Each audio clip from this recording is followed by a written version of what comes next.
Today I'm gonna share with you 3 very quick ways to use up those zucchinis.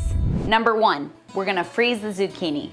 Every year when we harvest our zucchini from the garden, we like to chop and shred up several bags, as many as we can, of frozen zucchini. And it's so simple. And there's different perspectives on this, but all that we choose to do is chop off the top, and then it's that simple. We're just going to shred this up. That's our first step.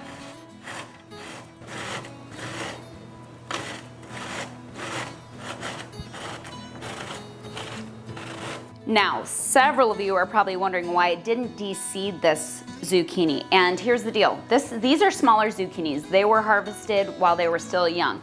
If you have one of those giant zucchinis, you're gonna wanna cut it down the middle, de-seed it because those seeds are huge. These are so tiny, you're not even gonna notice them in your stews, your soups, or even in your breads. So I don't even have to go through the process of de-seeding this. Also, some people choose to blanch the zucchini. We skip that step and have never had an issue with it. The texture, the color, it just freezes beautifully. And then when it comes time and you want to make a loaf of zucchini bread, you just grab one of your Ziploc baggies out of the freezer, let it thaw, maybe take off some of the moisture, and then you're ready to use it. We use frozen zucchini in chili and in veggie soup. We put it in our red pasta sauce as a thickener, as well as with squash. And it's just a great way to add beautiful nutrition and texture into your soups, your stews, your pasta sauces, whatever you're using it for, and nobody even knows, right? Because zucchini just kind of takes on the flavor of whatever you're using it for. So it's a beautiful thing.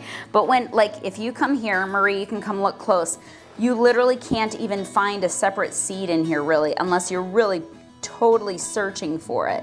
But it's no big deal. And that's why I love doing it when they're small, if you harvest it. Again, if they're big and oversized, you're gonna wanna take a minute, slice it down the middle, de-seed it, and then shred it.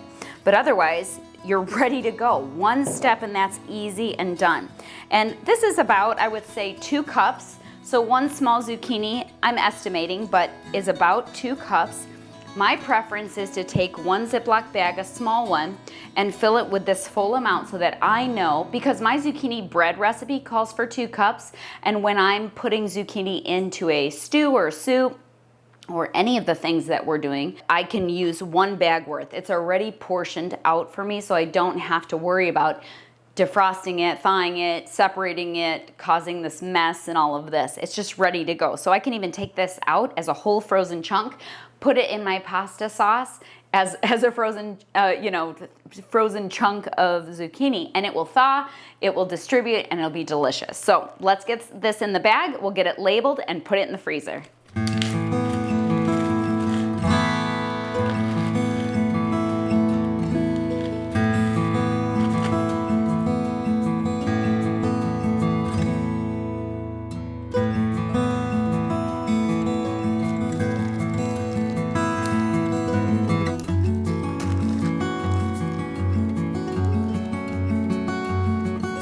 And it really is that simple. We're done. You can do this and get this bagged up and in the freezer in a matter of a few minutes. It's so easy. It's so simple.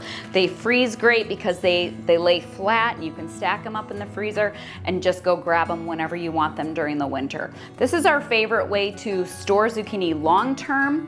Zucchini relish is a close second, but this is nice because you can use it in so many different ways. You're not boxed into just the relish. So yeah, try this at home. It's easy, it's simple, and you can enjoy it all winter long. Number 2, we are gonna make the most delicious seasoned zucchini chips.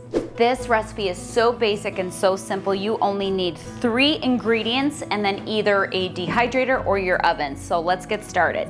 So with your zucchini, and these chips can be as large or as small as you want depending on the size that you have and what you have available. And my favorite thing to do is to take the ridge slicer and cut it into ridge chips because then it has texture and it's really pretty. But if you don't have that, you can just slice these up thinly with a knife or with a food processor, whatever you have available. But I think it's fun to chop them up with the ridge slicer and just try to be as even as you can, as thin as you can without breaking the chips, right? And then I'm gonna go ahead and take the sliced zucchini, put it in a bowl, I'm gonna drizzle some avocado or olive oil over the top and toss it. And then this is the game changer. We're gonna use everything bagel seasoning. If you don't like this, then of course you can keep it simple with just a little bit of salt, pepper, garlic, whatever sounds good to you. But I love the everything seasoning. It's so delicious and it makes your house smell like an Italian restaurant while it's dehydrating. So we're gonna get these all chopped up. Inside of here, you have all of the different trays where you just carefully put your chips on there. You're gonna put it in, close it up, and then I'm gonna go ahead and dehydrate the chips at 125 degrees Fahrenheit, and I am just gonna let them go. I have let them go for up to 24 hours. You can check them as you go and decide how crispy you want them, and then make sure they're completely cool before you put them into any storage. If you are dehydrating your zucchini chips in the oven, some ovens only let you go as low as 200 or 170. Just take your oven as low as you can. I would recommend using a large baking pan or two so you can get as many done at once as possible. Line those pans with some parchment and let them go until you're happy with how crispy they are.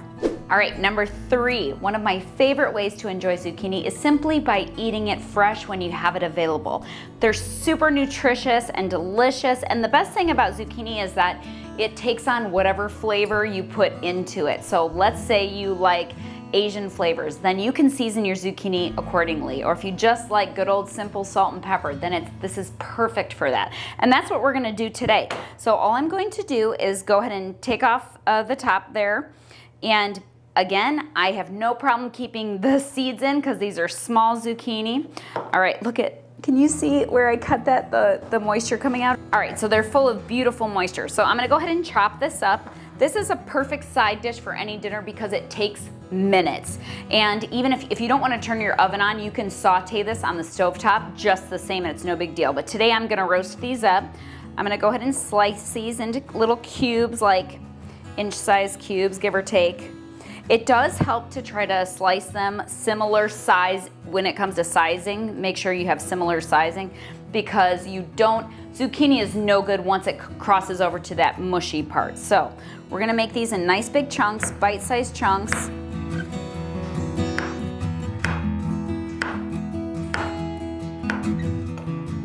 Okay, take them over to our cast iron.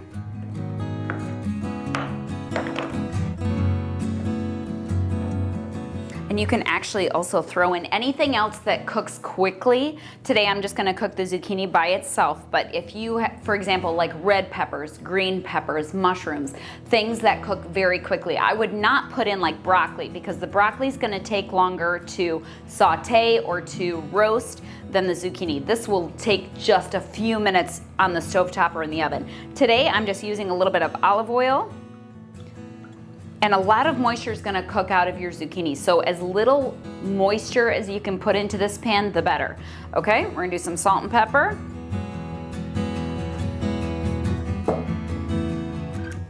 And today I'm keeping it simple, but I'm gonna tell you, our favorite thing to do is at the very end, right before you serve it, just, saute it or bake it, and then add some Parmesan on top. It's so good. All right, let's toss this.